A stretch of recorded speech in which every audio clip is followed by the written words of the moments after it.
तुम्हाला माहीत आहे का? तुमच्या तोंडाचे आरोग्य चांगले असेल, तर तुमचं संपूर्ण आयुष्य आनंदी असू शकते.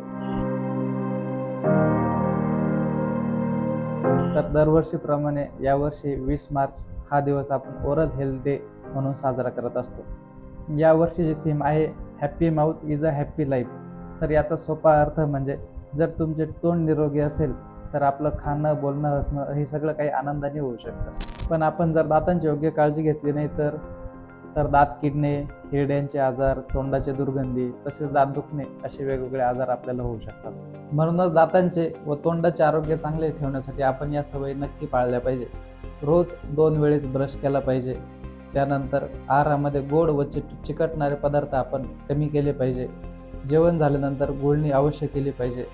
दात स्वच्छ करण्याचा धागा म्हणजे डेंटल फ्लॉस याने आपण रोज दातांमध्ये अटकलेले अन्न स्वच्छ केले पाहिजे. आहारामध्ये फायबरयुक्त पदार्थ म्हणजेच गाजर, मुळी, काकडी यांसारखे पदार्थ ठेवले पाहिजे.